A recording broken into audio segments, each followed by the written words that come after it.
Donald Trump has ordered a pause in intelligence sharing with Ukraine as part of his suspension of military assistance to Kyiv. It's a move that could seriously affect Ukraine's ability to target Russian forces and to defend itself. But Mr. Trump has suggested he may be willing to continue talks with Kyiv, and President Zelensky has said that Ukrainian and US teams are working together with what he called forward momentum. President Macron of France has tonight announced that he plans to hold a meeting of European army chiefs in Paris next week, saying he wanted to believe the US would stay at Europe's side, but it had to be ready to fend for itself. We'll have more on that in a moment, but first from Washington, here's Sarah Smith. America is back. And of course, Donald Trump is back, 5 years since he last spoke to Congress.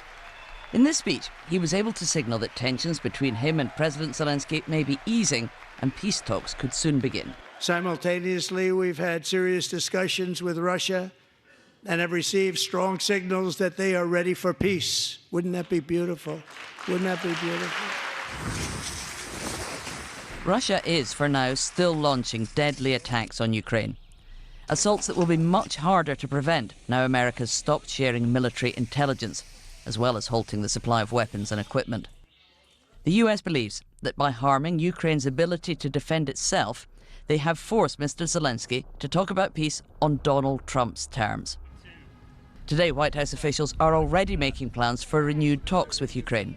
Just in the last 24 hours, since the public statement from Zelensky, and then these subsequent conversations, which I'm going to walk inside and continue, I think we're going to see movement in very short order. They did. President Trump addressed the controversial trade tariffs he's opposed on Canada, Mexico and China, which many fear may spark a global trade war, saying Americans may have to pay a price, but it would be worth it. Tariffs are about making America rich again and making America great again, and it's happening, and it will happen rather quickly. There'll be a little disturbance, but we're okay with that. On television, officials have to respond to diplomacy that's being done via social media. This was posted by the Chinese embassy. Quote, "If war is what the U.S. wants, be it a tariff war, a trade war, or any other type of war, we're ready to fight till the end." As Secretary of Defense, how do you take that? Well, we're prepared. Those who long for peace must prepare for war. That's why we're rebuilding our military. That's why we're reestablishing deterrence and the warrior ethos, is because we live in a dangerous world with powerful, ascendant countries with very different ideologies. Car makers in North America fear the tariffs will punish them. Vehicles and parts frequently go back and forward over the Canadian and Mexican borders.